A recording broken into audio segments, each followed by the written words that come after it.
And this year, we continue to invite you to conversation to find solutions and start a movement to help minorities pursue STEM careers and stay in these fields. As teachers, as educators, as tech specialists, you have the opportunity to enter the discussion and also begin the steps towards helping students believe they are smart enough and needed, because one perspective, one experience, there has to be more than that to solve new world problems. So, we're going to invite you to share your experiences, resources, and thoughts using our hashtag #first. You can scan a QR code and your responses will also archive it. All of that will be on digitaldiversity.weebly.com. We invite you to connect with our panelists. And also, we will have, you can follow us on hashtag as well. You can Google the hashtag and find it. You don't have to be on Twitter.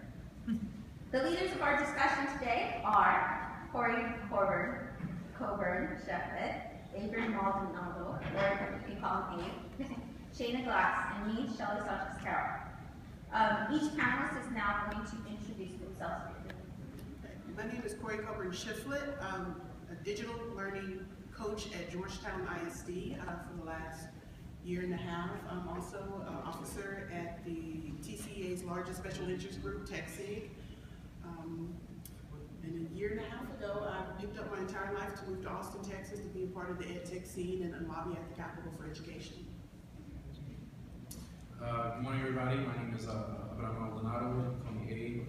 I am the founder of New School. New School transforms real-world trending topics and pop culture into a learning experience. We take everything that matters to youth culture and matters into the lives of our youth and find ways to turn it into instructional material for the classroom to teach core subjects and critical skills. It's something that I started in 2012, coming out of my PhD work at NYU. I'm a Gates Millennium Scholar. I was part of the inaugural class of the Gates Millennium Scholars Program back in 2000. It's been a scholar for like 15 years now, and that helped me go into my bachelor's, master's, and PhD. And that work, my life's work has been student-centered learning and culturally responsive pedagogy, and that rolled into a tech lab. Good morning, everyone. I'm Shayna Glass, and I'm an instructional technology specialist in Aldine Independent School District in Houston, Texas, at Raymond Academy for Engineering, which is an engineering magnet school. Our district is 100% Title I, and my emphasis is in STEM, coding, and anything under that realm. And last but not least, I'm Shelly Sanchez-Carroll, I'll be moderating this discussion. And I am the author of the 30 Goals Challenge for Teachers, Learning to Go, and the founder of EdChat and EdSpeakers. Research shows one of the most powerful ways to help minorities succeed in the tech industry is to model this leadership. So we're not only talking about students, but we actually will give you the mission to stand up and be leaders yourself, because once your students see you speaking or writing or anything, they learn about this, they actually look up to you, and that gives them more courage to go out there and do it themselves. So our panelists exemplify this, and we're going to hear a little bit more about their experiences. And what we'll do is, if you want to ask a question after, just stand in the middle, and then we'll take the question, okay? We will also be taking questions from Twitter. So we're going to start with Corey. So Corey, this year you actually got to do keynote, and last year we talked about leadership and doing keynote. And so I want you to talk about this experience, what led to the invitation, and what advice can you give to minorities who want to be a keynote speaker? I think the thing that led to this experience is actually taking more of a leadership stance. So I followed my own advice.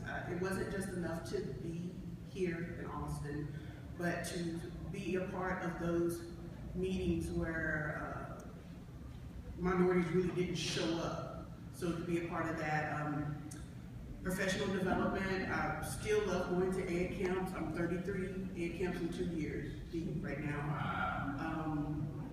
I like going to universities to talk to pre-service teachers before they get out in the field, as well as working with those already in the field through the school district. Going to the educational service center meetings, connecting with school districts that way, and having one-on-one conversations with people at events like this and encourage them to see where they are in their journey. The best advice I can give is leadership is not a position. Leadership is a privilege, and it is empowering others to make better decisions in education. And it's not enough just to be seen, but you need to use your voice and be heard and go those places, even if you don't see anyone that looks like you, but have the courage to go to those places and share your voice that way. And also being invited to be a part of Ed Speakers. That was great to join up with a personal learning network, a professional learning network that encourages minorities who are specialists in their areas to share. We'll invite you later. It's a database where we have over 100 speakers of diverse backgrounds. And if you feel like you want to be a speaker, a leader, consultant, we prepare, and it's great. When we do this, we email them to 100 conferences or more to let them know. You just have to do keyword search, and you can actually get females, minorities, to be in your conference to speak and keynote and get paid. Thank you for sharing that with us. Congratulations on your success with New School, because you went from teaching and education to your own startup, which is perfect for South by Southwest. Yes. So what was the inspiration behind starting your own STEM and ed tech company, and what struggles do you face, and how do you overcome these? I have a very unusual path to it. I didn't have a typical coding background. I actually worked in the music industry first. My first career was in the music industry. But as I mentioned, I was a Gates Scholar, so by day I'm working with artists, doing artist management and music publishing, and by night I'm doing my master's at TC at Columbia, and realized that I was at this dichotomy, this unique position where I had experience with both youth from the things that they consume outside of the classroom and the things that they consume inside of the classroom. So I decided to do same thing, PD, speaking, workshops, trainings with parents and teachers around understanding youth culture, how to bring those things and those elements into the classroom. But then more demand from the teachers started to come about, where they would ask, like, okay, this workshop is great, what do I do when I go back to my classroom? Like, are there any resources that you could give me or email me to really engage my students? And this just evolved, the demand from teachers all over. I was like, I'm not going to email everyone lessons, so why don't we just scale this into a platform? It was just very simple evolution of just responding to teacher demand. And the space known as EdTech started to evolve at that same time. So I kind of came into it, just by way of what I was doing. And, the world of EdTech accelerator programs and incubators and funding for seed capital for innovative ideas in the EdTech space started to come about. And we were, fortunate enough to be part of 2 accelerator programs to really grow this idea to scale and to launch it. And, the rest is history. We've just been riding that momentum, just growing the platform since. Now, I know we were discussing problems that you actually had as a minority starting a tech startup. And we're going to pose a lot of problems. We're not saying there's easy, simple solutions, but we invite you to come up. If you have ideas, like what can be done of any of these, please, we welcome you to go to Monica to talk about it. But I want you to talk a little bit about what happens in that. So, my idea is to take hip-hop songs, video games, and turn them into core, rigorous curriculum into the classroom. The first investor I pitched to was make this a nonprofit. This is like a social impact. This is like a community-driven thing. This is not a for-profit scalable business model. Before I even heard what the for-profit scalable business models were, I pitched into another event, and the investor, these are all, old money, investors. But then he was like, oh, so you're Pimp My Ride for lesson plans. Yeah, I get it. You're Pimp My Ride for lesson plans. Then you should go into schools and say that you'll take their boring lesson plans and pimp their lesson plans. And I'm like, first of all, that should not be part of your vocabulary. You should not, that word should not be coming out of your mouth in an investment meeting. To me, and, I get the awkward look. I'm not even making this up. Another guy was like, so is this for, and I'm like, he was like, are you Puerto Rican or Latino? Is this for black people, and I'm like, but he didn't want to say it. He was trying to get to it, so he paused. He was like, is this for? Am I about to say? Is this for black people? So no, like, and that's the thing. We make a product. We don't pick who our target market is. We see, like, build it and they will come. So you build it and then see who your market is as it organically comes to you. And we have adoption in Australia, the UK, Canada. The last adoption I saw was a teacher in South Korea working with Asian students. And you know, I'm now making more of an effort to push into inner city districts. But that's because it's a passion project for me that I want to be in those districts. But who navigates organically to the platform is people from all colors. And Shayna, congratulations on being former Teacher of the Year. That's quite an achievement. And you're certified in many different tech organizations. And you work with students who don't necessarily have a lot of access to technology. I know they face a lot of poverty and crime. And so I want you to give us a perspective in how do you encourage them to look at the future and believe they can be leaders in tech, they can work in STEM fields? Well, in the district that I'm in, most of our students, it appears as though most of our students don't have access to technology, but they do. Even the smallest phone or device is a tool that they can use. So we show them with what they have, what they can do. That's the first step. Second step is to use what we have, what our district has access to. And even though it's small, it's not many. Like right now in the campus that I'm on, most of the teachers have 2, maybe 3 devices per classroom. And I show them ways that they can allow their students to do whatever it is they need to do with those devices. You have to be flexible, you have to be patient, you have to be open-minded, and you have to let go. Let the students lead. And that provides students with ownership. They feel as if I can do anything. I was in a classroom just yesterday, and we were looking at slow-mo. I don't know if you guys watch that YouTube channel, the slow-mo guys. And it was a science classroom. They were like, so how could we get one of those cameras? Now, that's extremely expensive, those, high-def cameras that get us things at 10,000, milliseconds frames per second. Yeah, frames per second. But they were, what do we need to do? Where do we go? Because they do see, when you provide them with the opportunities, you provide them with the view, nothing is endless. You don't have to stop. You don't have to say, well, I can't do that. The first instinct was, how can we? What do we?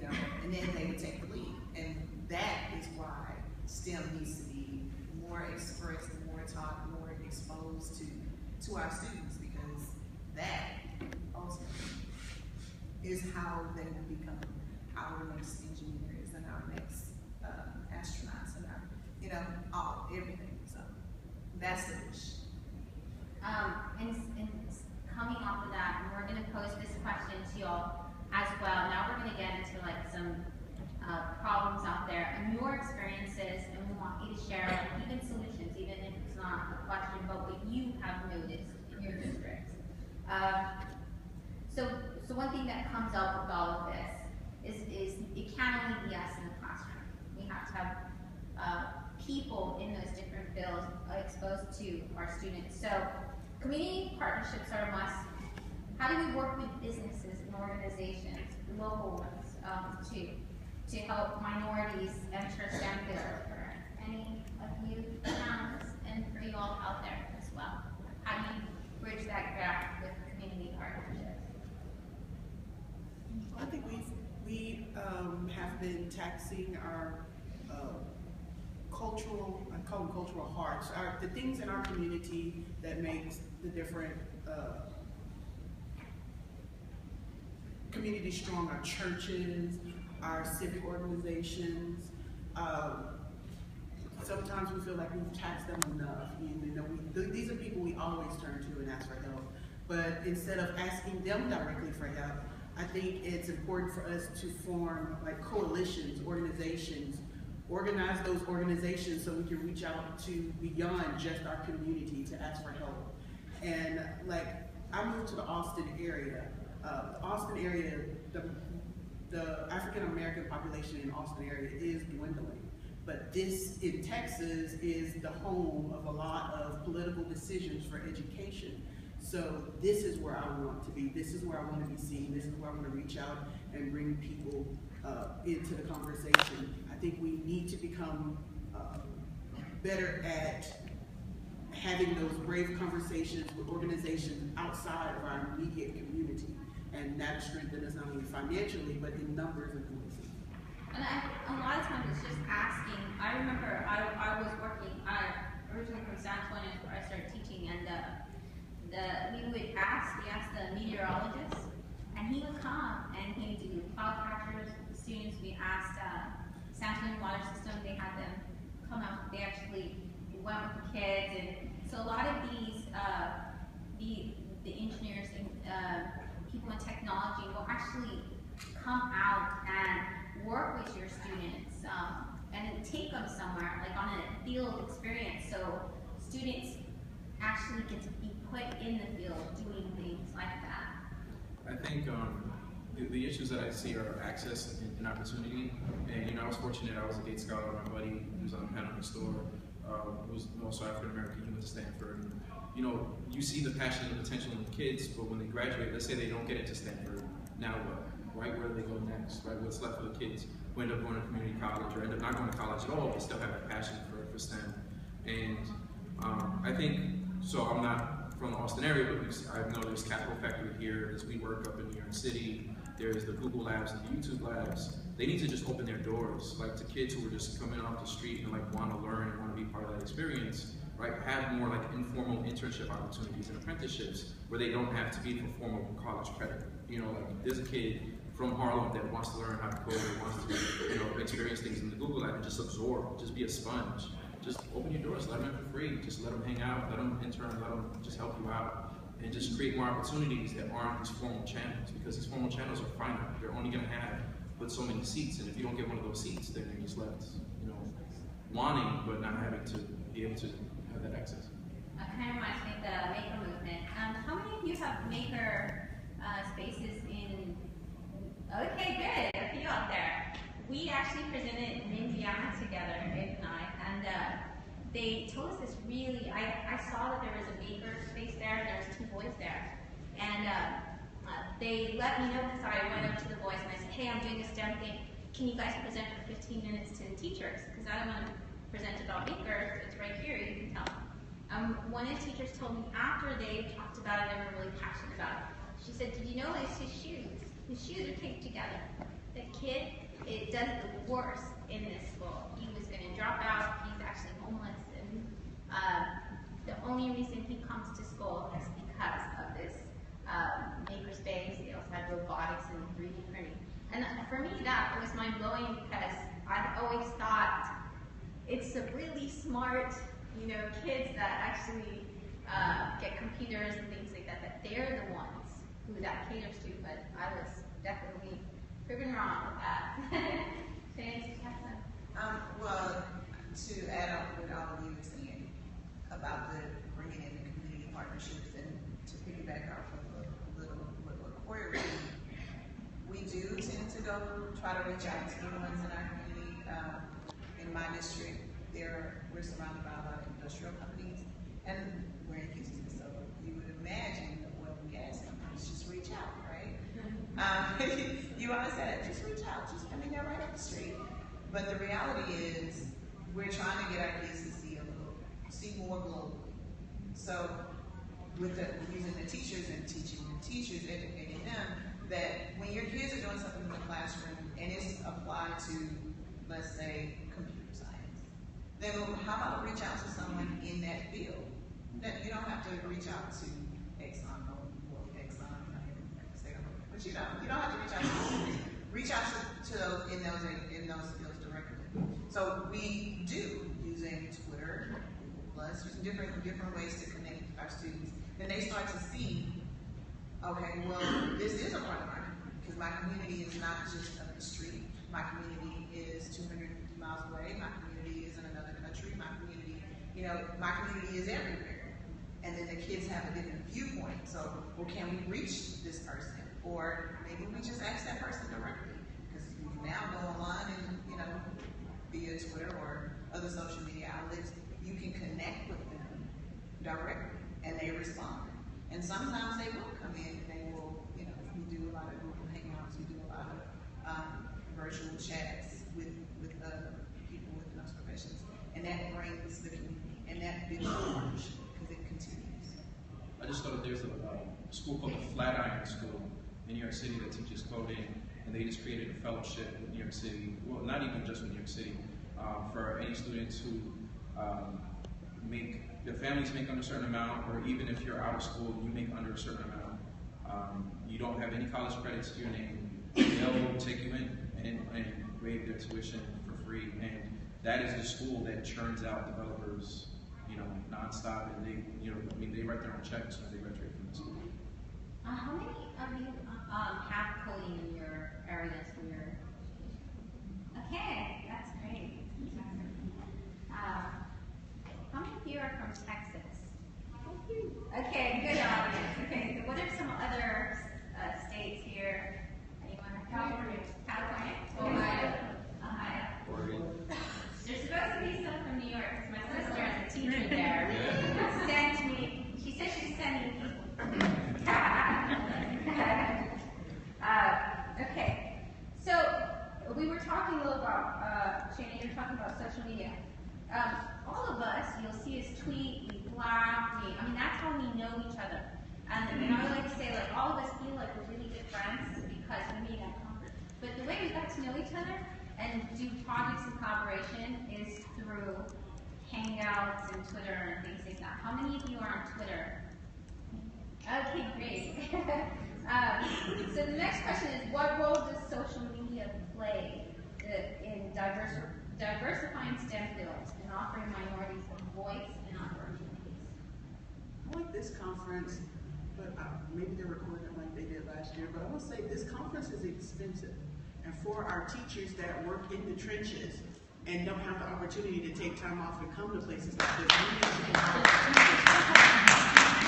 So right now we have it rolling on Twitter. We have our webpage. We got a live blab right now, and all those are free. We're doing outreach for free, and we encourage anybody who's tuning in and who's tweeting to keep in contact with us because we are a community. It doesn't really matter your ethnic makeup. We're going to help each other out. So please do reach out to us. There's a Google Plus group, the POC and Ed Tech, and you don't have to be a person of color to be in the group, but we welcome people to come and we share resources. A lot of these conferences are very, very expensive, and we're not reaching the people who need us the most. So get our contact information, share it with your friends. We're not stuck up. We will return your messages. My Twitter personally is like getting a text message. I have it running right now in the lab right now. We got some people out in Georgia. But please have that great conversation and reach out for help. There's no shame in asking for help. And social media has empowered us to get that help in a blink of an eye. Take advantage more not at hashtags. I was at ISTE, there was a whole not at ISTE hashtag, it was popping, and everyone was like, I'm not there, but I still want to partake in the panels, not at South by, and just take advantage of the people who stay home and still want to be part of the conversation. Definitely look at teachers who are new to Twitter, who are bringing it in for their classrooms. The way that a lot of instructional coaches or ed-tech coaches, they reach teachers and their students is to encourage them to join social media. And they may not have many followers, but they're growing. And just know that their conversation is not just for the educator, it's also for their students. They're using it as a way for their students to have a voice. So just keep reaching out. If there's any ed-tech companies in here or small businesses or any of those things, students want to hear them from you too, not just the teachers. There's a lot of great conversations that happen on a weekly basis. So I know Hip Hop Ed has a conversation conversation following that Twitter hashtag every Tuesday night at 9 o'clock. EdTech Chat is another one, I think on Mondays. EdChat. Student Voice is STU Voice is a student hashtag that has a conversation, I think, on Wednesdays. So like these are weekly conversations that are happening, you know, on Twitter that, you know, provide a whole slew of resources. And as far as hashtags go, I think they're one of the greatest inventions of technology. You can start your own movements. You don't even have to have a lot of followers. And the reason I say that is when we started EdChat about 6 or 7 years ago, people used to come up, teachers, and say, we don't have a voice. The president won't listen to us, Secretary of Education. We started EdChat to put the conversations together. It wasn't like we had a lot of followers then or anything like that. And the Secretary of Education followed about 100 educators within the second or third. The second time we did an EdChat conversation, we were a Twitter trending topic. And I don't know if you were on Twitter 7 years ago, but the only thing that was trending topics then, it wasn't regional or area, it was Beaver this, Beaver that. So we were excited. We were like, yes, we took screenshots of it. And so you never know, whatever you do online, it's so much easier to put a website up now to, even if 8 people show up at the beginning, eventually it'll grow, eventually, whatever you have for passion and heart in. Start those movements, even if it's a local hashtag or wiki or something for your actual area and district, even if it's a local thing. I think it's good to be, to collaborate resources and things like that. So the next question is, let's look back and let's talk about classroom teachers, because that's really, really important, and that's the heart of this as well. We want you to take down like some things that you can actually take to the classroom and do right away. So what can classroom teachers do to help make the curriculum accessible to all students? Especially when the textbooks are usually filled with. Oh, yes. So I, speaking of Twitter and then that, so I saw that's really close, Periscope. That's okay. So I saw a tweet that talked about how we teach kids chemistry but don't expect everyone to be a chemist. And why can't we teach programming and digital citizenship and tech information? That doesn't mean everyone has to go into the STEM field. I know that's what we're kind of talking about, but just opening that opportunity, you know, it talks about just access. If you've never been exposed to something, you have no idea what you're missing. And I think there are a lot of kids of every color that don't know that they don't know, you know? So I think that just exposing them to different things in general is kind of the way to open up that door. Now, doing that for every single content area, I'm not sure how we make that happen, but it has to start somewhere. So if you think of it in the mindset of like, well, we teach them this other stuff, you know, we teach them calculus, and everyone doesn't go into a specific math field, but we still expose them to that information. So thinking of tech in that sort of way I really liked that tweet, so whoever's out there that sent that was good one. But that's all. I think you bring up another good idea too, because we say STEM here, and I know there are some people out there, and probably on Twitter, they're asking what is STEM. I think sometimes we use jargon that scares kids away as well. Any other ideas out there? I think one of the key words, I've got the blackboard on in my ear. I think one of the key words that we miss out on the conversation when we talk about curriculum is cultural relevance. It's not about us preaching to the kids, but getting input from the kids. How is the things that we're learning relevant to your life and your everyday life? And like my teaching background is science and math.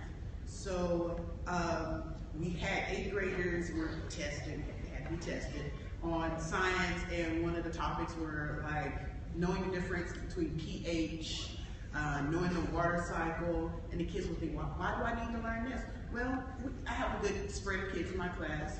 I was having this conversation with somebody else the other day. Okay, so let's talk about the chemicals we use in our hair. It doesn't matter if you're black or white, we're gonna put some chemicals in your hair. We have hair dye, we have hair relaxer. Let's talk about the pH of these things that we're putting into your hair and why these things work. It works because they have different pH. Some are acids, some are bases. So not only are girls interested in it, but the boys are too because they're vain at middle school. And so we're learning about this stuff.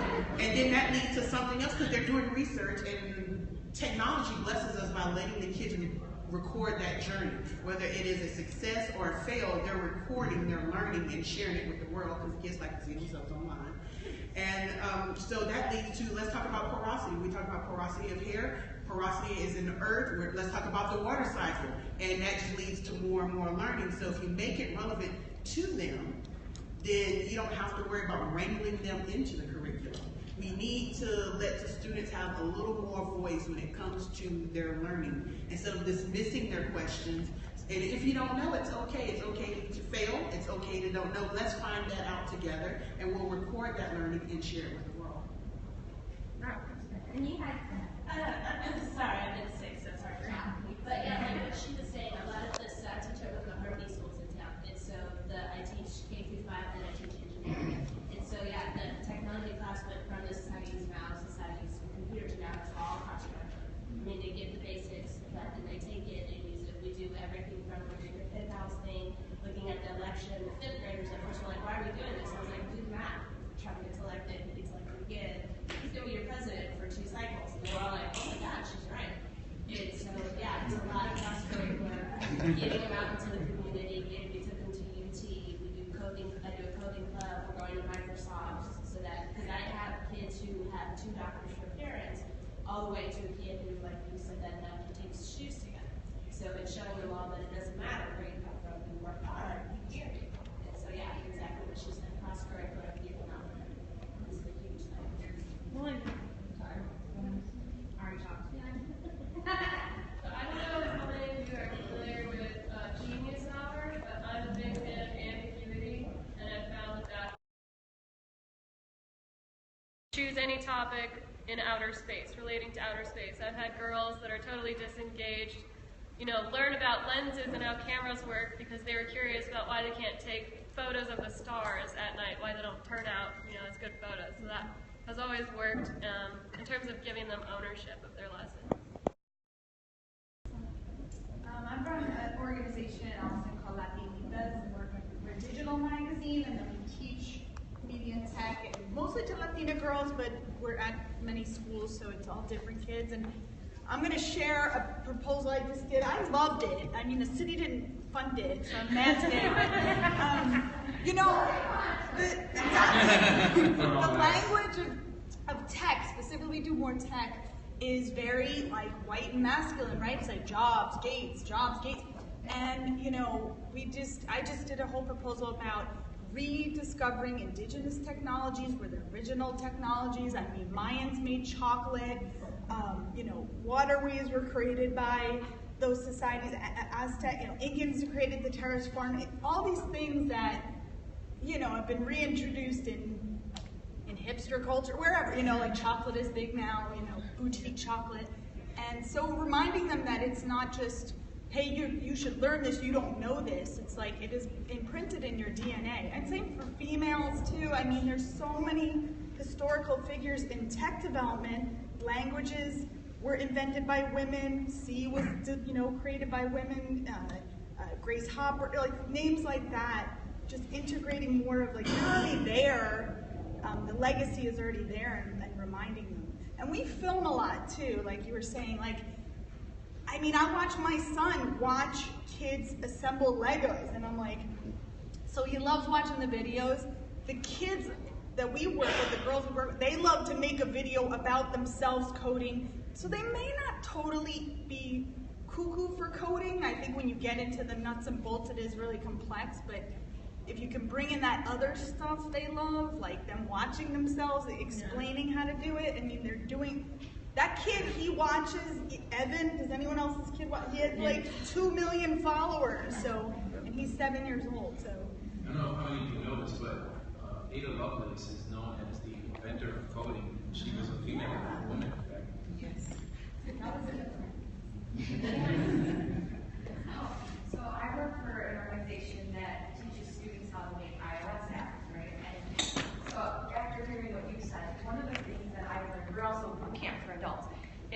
I'm a math person, but I also speak French, and I love language. I see math as a language.